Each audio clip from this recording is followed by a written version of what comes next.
32 years old. Howard University. Forensic investigator. Heiress to a global shipping empire worth $4.2 billion. Scrubbing toilets. For 6 months, she endured the venom of a woman who treated her like a stain on the floor, until that woman handed her an invitation as a punchline. She had no idea she'd just invited the most dangerous woman in the room. Nia Robinson pressed her palm flat against the cold marble of the Taehyun estate's main corridor and kept her eyes down. 6 months undercover. 6 months of bleach-cracked hands, of "you missed a spot," of swallowing her fury like a pill that never fully dissolved. 32 years old. Forensic investigator. Private heir to Robinson Shipping, the logistics empire that moved a quarter of the Western world's freight. Playing Maid. You. Caroline Lawson Taehyun barely looked up from her phone as she stepped around Nia's bucket like it was an inconvenience left by a dog. She was already dressed for lunch, pearls gleaming, full face on before 11. I'm hosting a charity gala on Saturday. The Whitmore Ballroom. 50,000 a plate. Nia sat back on her heels and looked up. Caroline's smile arrived slowly, the way a blade clears a sheath. I'm inviting you. A pause, perfectly timed for the two friends hovering in the doorway behind her, clutching mimosas and anticipation in equal measure. It'll be good for optics. Diversity angle. Very on brand this season. The laughter from the doorway was soft and immediate, the kind that doesn't need to be loud to cut deep. Wear something presentable. Lord knows I've seen your wardrobe. She was gone before Nia could respond. Her perfume, something French and expensive, hung in the air like an afterthought. Nia turned back to the floor. Said nothing. Kept scrubbing. But in the back of her mind, she was already making a call. Not to her handler. Not to her field supervisor. To Antoine, her personal stylist in Paris, who had been holding a custom emerald silk gown in cold storage for exactly this kind of moment. $3 million of structured silk, hand-sewn diamond beading, and a neckline that would stop a room. She'd commissioned it 8 months ago. She hadn't known when she'd need it. She'd known she would. 6 months earlier, Nia had walked through the service entrance of the Taehyun estate in a polyester uniform 2 sizes too large, her natural hair tucked under a plain head wrap, carrying a second-hand cleaning caddy she'd sourced deliberately, scuffed enough to look lived in. The hiring agency coordinator had pulled up her file 3 times during the intake interview, visibly confused. Ms. Robinson, I want to make sure we have the right candidate. This is a residential housekeeping role. Full-time. Minimum wage, plus tips at the household's discretion. I understand. The Taehyun estate is particular about discretion. So am I. What the agency didn't know, what no one in that marble and gold fortress knew, was that Nia Robinson had spent the better part of a year engineering this exact position. The Robinson family had been approached by Taehyun Global Partners, the legitimate face of Kim Taehyun's expanding empire, for a logistics integration deal worth north of $300 million. Her board had flagged it. Her investigative firm had flagged it louder. Offshore accounts moving in strange rhythms. Shell companies nested inside shell companies like a set of lacquered dolls. The paper trail didn't bleed, it evaporated. She could have handed it to the FBI. She could have walked away from the contract entirely. Instead, she'd made a different calculation. If someone was trying to wash their criminal infrastructure through her family's company, she was going to be the one to find the ledger herself. So she mopped floors. She polished silver. She learned the rotation of Kim's security detail and the blind spots in his camera grid and the precise time every Tuesday evening when his private study sat unlocked for 11 minutes while his IT contractor ran system updates. Kim Taehyun himself was, in her professional assessment, the most controlled man she had ever studied.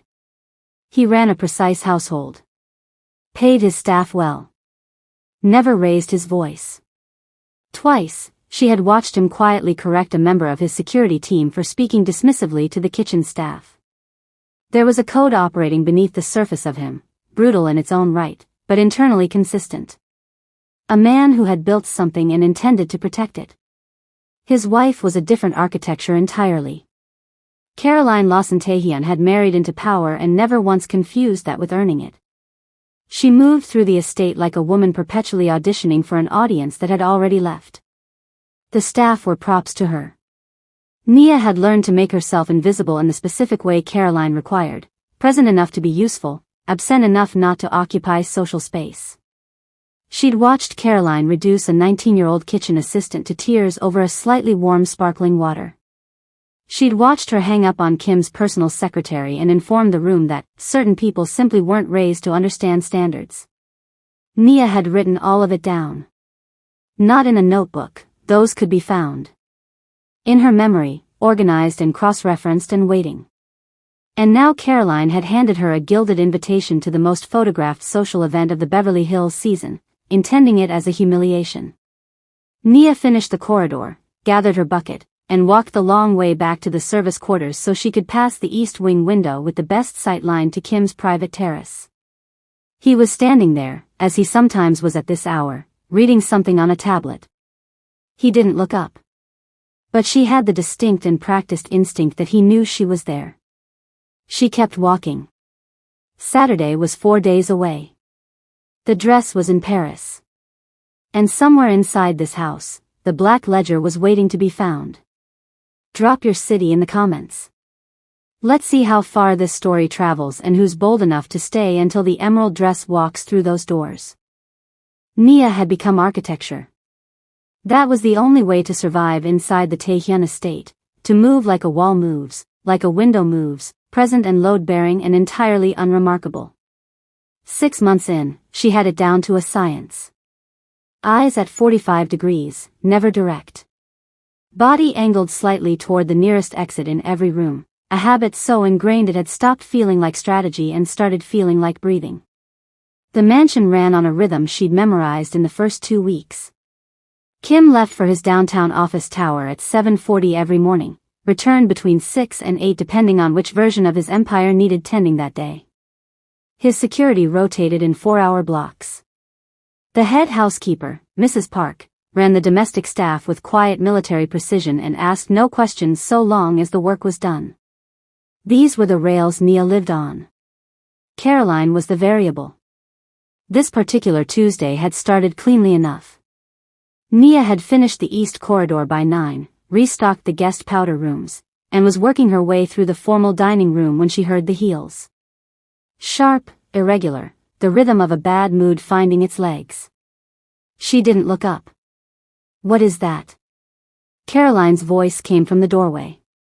Nia followed the sight line Caroline had already drawn to the crystal decanter sitting 2 inches left of its designated position on the sideboard. She said nothing. She moved to correct it. I don't pay people to rearrange my things. Caroline walked into the room slowly, the way a weather system moves in from the coast. I pay people to put them where they belong. The first time. Yes, ma'am. Caroline lifted the decanter, examined it with the detached scrutiny of someone deciding whether to keep a receipt, and set it back down. Then she picked up her half-finished glass of red wine from the dining table and held it loosely, the way she always held things she was considering wasting. The wine landed on the freshly polished floor in a wide, arcing splash. There's a spot. Caroline said, pleasantly, and left. Nia looked at the spreading red stain on the marble. 40 minutes of work undone in 2 seconds. She absorbed it, filed it, and went to get the cleaning solution. She was on her knees with the cloth when she felt the particular quality of silence that meant someone was watching from the upper landing. She'd felt it before, 5, maybe 6 times over the past months. She didn't look up. She already knew who it was. Kim Taehyun stood at the balcony rail overlooking the dining room for exactly 30 seconds. She counted them the way she counted everything in this house, quietly, precisely, without expression. He said nothing. He didn't need to.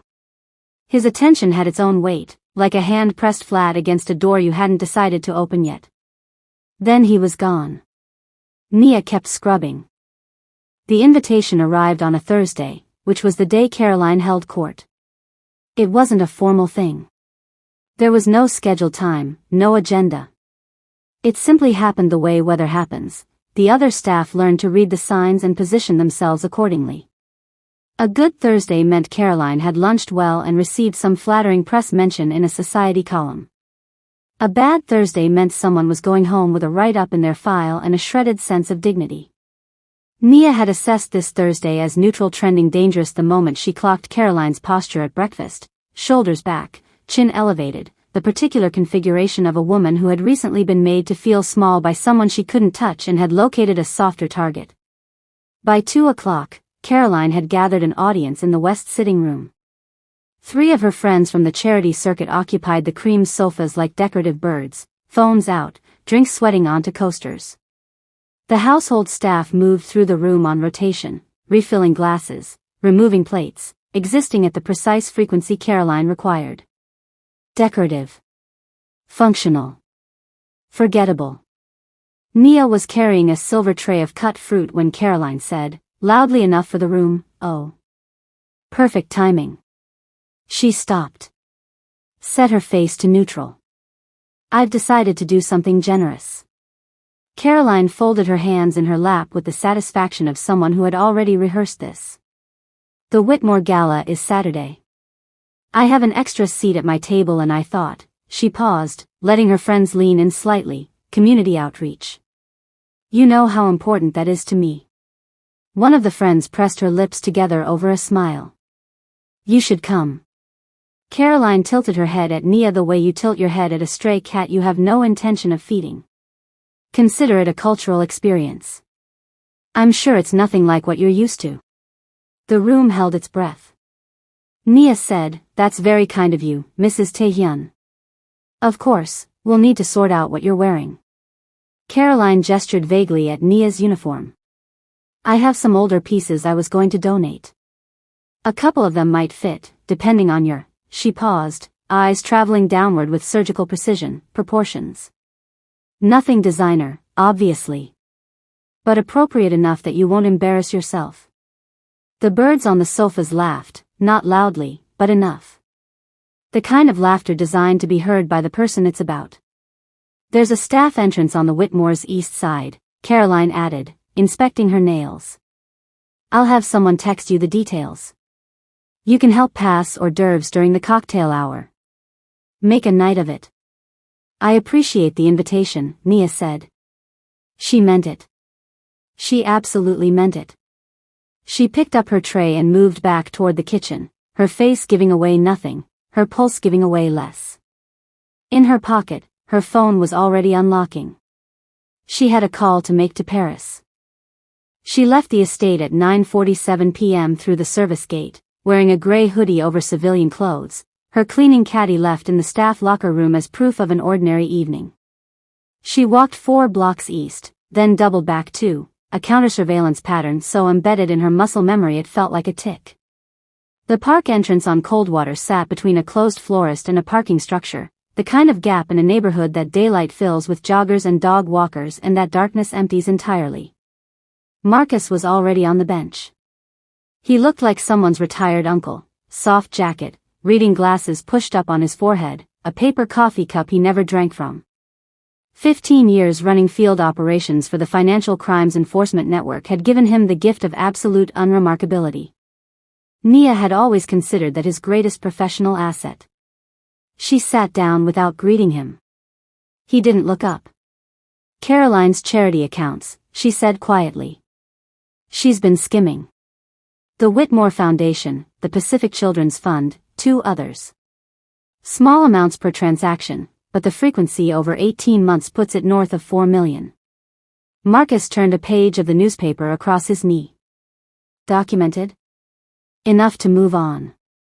Not enough to get to Kim's offshore layer." She paused. "She invited me to the gala." He did look up then. As a joke, Nia clarified. "Staff entrance. Hand-me-down dress. Hors d'oeuvres duty." Marcus was quiet for a moment. Then, with the exhausted pragmatism of a man who had stopped being surprised by anything years ago, he said, "You're going to use it." "I'm going to use it." He set the newspaper down and looked at her directly for the first time since she'd sat down, the way he only did when what he was about to say mattered. Nia. We're close. The ledger is in that house. Kim is 10 days from finalizing the tech acquisition, and when that closes, the offshore accounts restructure and we lose the trail for years, maybe permanently. He let that settle. I need you careful. Not bold. I can be both. You've always believed that. Has it been wrong yet? He had no answer for that, which was its own kind of answer. She looked out across the dark park, at the orange wash of city light against the low clouds. This one is personal, Marcus. You know that. I know. The Robinson shipping routes. The ones Kim's network has been ghosting freight through for 3 years, moving product under my family's flag without our knowledge. Her voice stayed level, but something beneath it tightened like a cable under tension. My father died thinking his company was clean. I am not leaving until I prove it still can be. Marcus said nothing. There was nothing useful to say. She stood, pulled the hoodie forward, and walked back the way she came, 4 blocks west, then 2 blocks north, then through the service gate at 10:14 p.m., 18 minutes before curfew. Right on schedule. She had 11 minutes. The IT contractor arrived every Tuesday at 8 p.m., ran his update sequence on Kim's private network, and left the study door on the secondary lock, the one that yielded to a shimmed card, for exactly 11 minutes while he pulled physical drives from the server rack in the adjacent room. Nia had confirmed the window 4 times before she used it. She was not a woman who moved on assumptions. She was 3 minutes in when the door opened. Not the contractor. The contractor had a particular sound, soft sneakers, the jingle of a lanyard. This was something else entirely. Deliberate footsteps. No announcement. The specific silence of a man who had learned long ago that rooms rearrange themselves more honestly when they don't know he's coming. Kim Tae-hyun filled the doorway without effort, the way large, quiet things occupy space, completely, and without apology. His jacket was off. His sleeves were rolled to the forearm, the edge of his tattoos visible, a topography of ink that his suits normally kept private. He looked at Nia standing beside his desk with her cleaning cloth and the particular stillness of someone who had just been caught doing something and decided in real time not to run. He looked at the desk. Then at her. Then at the desk again. The study, he said, is not on the cleaning rotation. Mrs. Park asked me to cover for Soo-yeon. She has the flu. Nia held his gaze steadily, neither aggressive nor avoidant, the calibrated middle distance of a woman with a plausible answer and nothing to prove. I can come back tomorrow if the timing is inconvenient. Kim said nothing for a long moment. He walked to his desk slowly, the way a man walks when he's not reacting, he's reading. He picked up the framed photograph she'd been standing nearest to, examined it, set it back down at a slightly different angle. Then he looked at the surface of his desk with the systematic attention of someone checking an inventory he'd memorized. What's the compound interest formula for continuously compounded growth, he said. Nia blinked once. PE to the power of RT. The silence that followed had a different texture than the one before it. Kim looked at her, not the way he'd looked at her in the dining room from the upper landing, that distant, assessing surveillance. This was closer. More direct. The look of a man revising a calculation he thought he'd already solved. Where did you study? I didn't, she said. I read. He almost smiled. It didn't complete itself, but the architecture of it moved across his face briefly like light through a shutter. He straightened, walked back toward the door, and paused with his hand on the frame. The study, he said, without turning around, needs dusting every Tuesday. He left. Nia stood in the silence he'd vacated and understood, with absolute clarity, that the most dangerous phase of this mission had just begun. He left an envelope on the desk the following Tuesday. No note inside. Just a photograph, Nia, 3 years younger, accepting an industry award at a Robinson shipping annual dinner. Her hair was down. She was wearing a navy column dress and a smile that hadn't yet learned to be careful. The caption from whatever business publication had run it was still visible along the bottom edge. Nia Robinson, Director of Special Investigations, Robinson Global. She stood holding it for a long moment, then set it down precisely where she'd found it. Kim was in the chair behind the desk. He'd been there when she arrived, which was new. He had a glass of something amber and untouched in front of him and the particular composure of a man who had already decided how this conversation would end and was simply waiting for her to arrive at the same place. "Sit down," he said. She sat. "I've known for 6 weeks," he said, without preamble, without theater. "The way you move through a room. The way you listen without appearing to." The compound interest formula was confirmation, not discovery. He turned the glass once on the desk. "I wanted to understand your angle before I decided what to do with you. And now? Now I have a proposition." Nia said nothing. She had learned that Kim Tae-hyun's silences were load-bearing structures, not gaps to be filled. "Richard Lawson," he said. "Caroline's father." Nia kept her face still but her mind was already moving. Lawson Capital, the private equity firm with 3 pending federal investigations and a very deliberate habit of dissolving assets before regulators could photograph them. She'd pulled his file months ago. He and Kim had been circling the same tech acquisition from opposite directions, and the collision was going to be ugly for one of them. "He's been feeding information to my competitors for 2 years, Kim said. "Sabotaging contracts. 3 of my legitimate operations have collapsed because of intelligence that could only have come from inside my legal team, which he partially controls through his daughter's financial arrangements." A pause. "I want documentation. The kind that ends a career permanently and can't be traced back to this house. You're asking me to investigate your father-in-law. I'm asking a forensic investigator of considerable reputation to do what she came here to do." His eyes were steady and entirely without warmth, but not cruel, precise, the way a surgical instrument is precise. "You want the black ledger.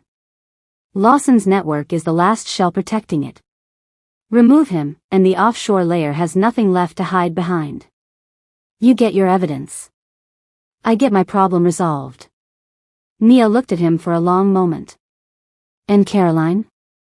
Something moved behind his eyes. "Not guilt. Something older and more tired than guilt. Caroline," he said quietly, "is her father's architecture. Not mine." Nia picked up the photograph, slid it into her pocket, and stood. "I'll need access to the legal team's communication server." "Tuesday," he said. 8 o'clock. The dress arrived on a Friday morning in a black climate-controlled case that required 2 people to carry and a biometric code to open. Antoine had flown in from Paris overnight with 2 assistants, a jewelry case that traveled in its own seat, and the focused energy of a man who understood that what he was about to dress was not simply a woman attending a party. Nia had called him the night of Caroline's invitation and explained the assignment in the precise, minimal language she used for everything that mattered. He had listened without interrupting, which was how she knew he understood. They took over the penthouse suite at the Waldorf on Wilshire, the one registered under a shell company her legal team maintained for exactly these kinds of operational needs. Marcus had objected to the expense. She'd reminded him that the Robinson estate was worth $4.2 billion and disconnected the call. Antoine unzipped the case himself. The gown emerged in sections, each layer wrapped in acid-free tissue, the whole construction so precisely engineered that even folded it held its intention. Emerald silk, not the flat, predictable green of a safe choice, but something deeper, with a darkness moving through it like water under glass. The bodice was hand-beaded with diamonds set into the fabric in a pattern that caught light from every angle without announcing itself, the way genuine wealth never announces itself. The sleeves were long. The neckline was exact. There was nothing excessive about it. That was the point. Excess was for women who needed to prove something. This dress was for a woman who already had. "Stand here," Antoine said, and Nia stood. The fitting took 90 minutes. She didn't speak much and neither did he, communicating instead in the shorthand of 2 professionals doing serious work. His assistants moved around her with pins and measuring tape, making the minute adjustments that separated a dress from an argument. Her jewelry coordinator arrived at noon with the Robinson estate's traveling collection, pieces her mother had worn, pieces her grandmother had worn before that. She selected a diamond necklace that sat high on the collarbone, architectural rather than decorative, and left the rest in the case. The shoes were custom, emerald silk to match, 3-inch heel, the kind of height that doesn't perform, it simply arrives. When it was done, Antoine stepped back and looked at her the way an engineer looks at a completed structure, checking for integrity, not beauty. Beauty was a byproduct. It was always a byproduct. Well, he said quietly. Nia looked at herself in the full-length mirror for exactly 10 seconds, long enough to confirm the weapon was functional, not long enough to become sentimental about it. Then she turned away. Pack it carefully, she said. I need it ready by 7 Saturday. She picked up her phone and sent Marcus a single message. Phase 2 is dressed. Confirm wire placement for Saturday morning. His reply came in under a minute. Confirmed. Don't be late. She never was. The Whitmore Ballroom had been built in 1932 by a railroad magnate who understood that power required a stage. 3 stories of Beaux-Arts architecture, a limestone facade lit gold from below, a red carpet that ran from the curb to the entrance doors like a declaration. By 7:15 p.m., the photographers were 6 deep on both sides of the velvet rope, and the Beverly Hills social circuit had arrived in its full plumage, diamonds, designer, the careful choreography of people performing their own importance for cameras they pretended not to notice. The black Maybach stopped at the carpet at 7:22 p.m. The door opened. The photographers, trained by years of instinct to recognize the difference between someone arriving and someone landing, swung left as one organism. Nia Robinson stepped out of the car the way the tide comes in, unhurried, inevitable, and suddenly everywhere at once. The emerald gown moved with her like it had opinions. The diamonds at her throat caught the camera flashes and redistributed them across the limestone facade in fragments of cold light. She didn't pause for the cameras. She didn't need to. The cameras arranged themselves around her absence of performance like iron filings around a magnet. She was 12 steps up the carpet when she heard Caroline. Excuse me. The voice came from near the entrance, tight with the specific register of a woman whose social math had just produced an impossible answer. Caroline was stationed near the door with 2 of her charity circuit friends, resplendent in ivory Chanel, her expression cycling rapidly through confusion, recognition, and something approaching genuine system failure. Excuse me, there's been some kind of mistake. This woman, someone needs to get security. A young event coordinator in a headset materialized with the efficient anxiety of someone whose job was to prevent exactly this kind of scene. He looked at Nia. Then at his clipboard. Then back at Nia with the expression of a man whose evening had just been significantly reordered. Ms. Robinson, he said. Yes. He looked at Caroline with the careful diplomacy of someone navigating between 2 weather systems of vastly different pressures. Mrs. Tae-hyun, this is Nia Robinson of Robinson Global. Ms. Robinson is, he checked his clipboard once, unnecessarily, buying himself a half-second, the evening's primary donor. The Whitmore Foundation's lead benefactor for this cycle. She's also, another glance, the guest of honor. The silence that followed was the loudest thing Nia had heard in 6 months. Caroline's mouth opened along the hinge of a sentence that never completed itself. The photographers, who had caught the scent of something, leaned forward collectively against the velvet rope.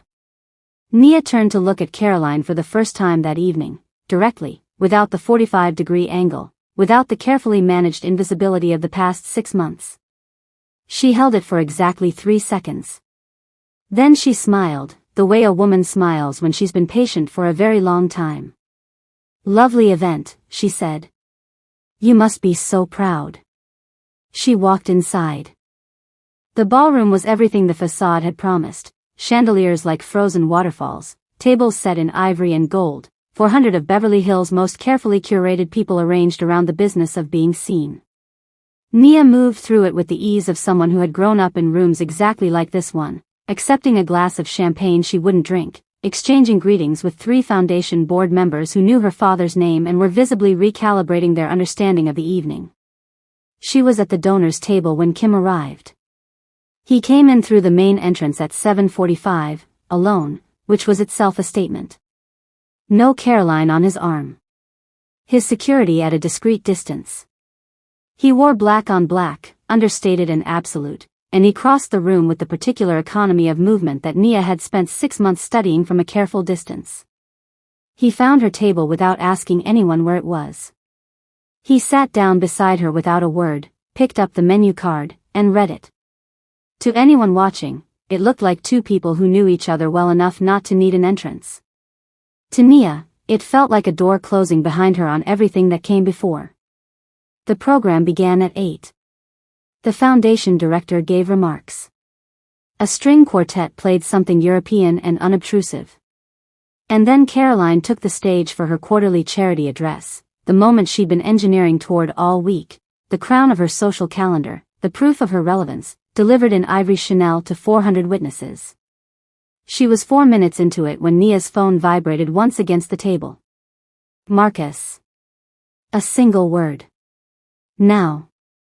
Nia stood, excused herself from the table with the unhurried grace of someone visiting the powder room, and walked instead to the foundation's AV coordinator near the side stage, a young woman she'd met privately that afternoon, who had listened carefully to what Nia needed and asked only one question: "Is it true?" Nia had handed her the documentation and said yes. The screen behind Caroline shifted. It happened cleanly, the way a precise thing happens. The foundation's donor presentation replaced by a forensic accounting summary. 18 months of transactions. For charity accounts. $4.3 million redirected through holding companies traced directly to Caroline Lawson-Tahian's personal accounts. Every figure sourced. Every transfer dated. Richard Lawson's signature on the authorization document sat in the top right corner like a confession. Caroline turned around and saw her own financial architecture displayed in 40-point font behind her head. The room went very still. Then the cameras came up, because there were always cameras, and people with phones, and the particular social instinct that recognizes history being made in real time. Caroline's eyes found Nia across the ballroom.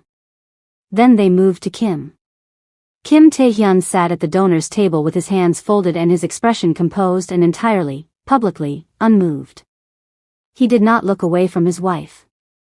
He did not go to her. He simply remained where he was, beside Nia, and let the stillness of that speak everything that needed to be said. It said it clearly. Caroline stepped back from the podium. Her friends at their table had gone quiet, phones face down, the performative loyalty of the social circuit evaporating with the efficiency it always did when the calculus changed. The foundation director was already moving toward the stage with the expression of a man consulting a lawyer in his head. Nia picked up her champagne glass and finally drank from it. Outside, through the ballroom's tall windows, she could see the photographers still assembled on the carpet, their cameras trained on the entrance, waiting for whatever came next. They wouldn't have to wait long. By midnight, Caroline Lawson-Tahian had ceased to exist in any way that mattered.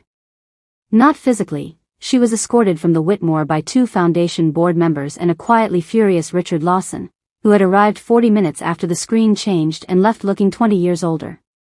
But socially, financially, structurally, the architecture of her life had been load-bearing on her father's corruption and her husband's name, and both had been removed in the same evening with the clean efficiency of a demolition that had been carefully planned. Her accounts were frozen pending investigation. Her charity board positions were rescinded before the valet tickets had been collected. The ivory Chanel would likely be the last designer piece she wore for some time. Nia watched none of it. She had already left. The Maybach was at the side entrance at 11:40, idling with the patience of a car that belonged to a man who was never kept waiting. Kim was inside when she reached it. She settled into the seat beside him, reached behind her left shoulder, and peeled the wire from her ribs in one practiced motion. She held it for a moment, then placed it in the interior pocket of her clutch. Kim watched this without comment. "The ledger," she said. He reached into his jacket and produced a drive, small, matte black, unremarkable. He held it between 2 fingers the way you hold something you've decided to release. Nia took it and did not examine it. She would examine it later, in a secure location, with Marcus present. That was procedure. She trusted procedure. Lawson's documentation has been forwarded to the Financial Crimes Enforcement Network, she said. His firm will be in receivership within 60 days. The 3 shell companies routing product through Robinson's shipping lanes have been flagged and frozen. She paused. The offshore layer is exposed. What you do with that window is your decision. Kim looked out the window at the city moving past. Los Angeles at midnight had a particular quality. All that light and velocity, all those parallel lives running their separate equations. He was quiet for long enough that a lesser read of him might have mistaken it for evasion. I'm tired, he said finally, of building things that have to stay hidden. Nia looked at him. Then stop hiding them. It's not uncomplicated. No legitimate thing worth building ever is. She held his gaze steadily. Robinson Global needs a logistics technology partner. Someone who understands how to move things across borders efficiently and quietly. Legally. She let that word sit between them. The infrastructure your network has spent 20 years constructing doesn't disappear. It converts. With the right legal framework and the right partner, it becomes something your father's name could sit above without shame. Kim was quiet again. Then he said, "You trust me with that." "I trust your intelligence," she said. "And your exhaustion. Both of those are pointing the same direction." The Maybach moved through the city, unhurried, the way things move when the decision has already been made and only the words are still catching up.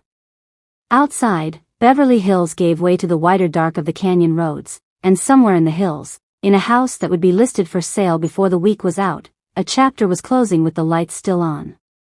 Nia looked down at the drive in her hand. 6 months. A wire. A mop. A $3 million dress. And a ledger that had just become the foundation of something entirely new. She slid it into her clutch beside the wire, clicked it shut, and looked forward through the windshield at the road ahead, long and dark and entirely, finally, hers to navigate. Kim reached over without looking at her and poured 2 glasses of champagne from the console, the way a man pours for someone he's already decided to trust. He handed her one. She took it. "Tuesday," he said quietly. 8 o'clock. For the first time in 6 months, it had nothing to do with a study. Here are the lessons from the story. Nia Robinson spent 6 months on her knees so she could spend the rest of her life standing. That is not a coincidence. That is a strategy. And there is more wisdom packed into those 6 months than most people accumulate in a lifetime of comfort. The first thing the story teaches is that invisibility is not weakness, it is intelligence wearing a disguise. Nia didn't shrink because she was small. She shrunk because she was hunting. There is a profound difference between being overlooked and choosing to go unseen. The most dangerous people in any room are rarely the loudest ones. They are the ones you forgot to watch. The second lesson is that cruelty always reveals itself to the person patient enough to observe it. Caroline didn't hide who she was, she performed who she was, daily, for an audience she assumed was beneath her. She handed Nia every weapon she needed and called it entertainment. Contempt makes people careless. And careless people leave evidence. The third lesson is about the invitation. Caroline meant it as a humiliation, a public reduction of a woman she had already decided was beneath her. But she made the oldest mistake power makes when it becomes arrogant. She underestimated the person she was trying to diminish. Every invitation, no matter how poisoned, is still an open door. The question is simply what you choose to walk through it wearing. The fourth lesson belongs to Kim, and it is perhaps the quietest one. He was a man who had built an empire in the dark and spent years defending its shadows. What finally moved him wasn't a threat or a legal ultimatum, it was exhaustion. There comes a point where the cost of maintaining what is hidden exceeds the cost of bringing it into the light. Legitimacy is not surrender. Sometimes it is the most sophisticated move available. The fifth lesson is about heritage and personal mission. Nia didn't take this case for a paycheck or a career milestone. She took it because her father's name was attached to something he never consented to, and she refused to let that stand. Purpose rooted in something personal doesn't burn out the way ambition does. It sustains. It disciplines. It walks back through a service entrance day after day because it knows exactly why it came. The sixth and final lesson is the one the emerald dress embodies. Nia didn't arrive at the gala to impress anyone. She arrived to complete something. The dress was never about vanity, it was the final instrument in a 6-month operation, chosen with the same precision as a wiretap or a forensic report. Real power doesn't dress to be seen. It dresses to finish the job. Caroline wanted to show the room a maid.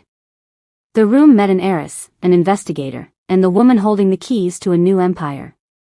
The difference between those two outcomes wasn't luck or destiny. It was preparation, dressed in $3 million worth of emerald silk, walking through the front door. Hello, besties.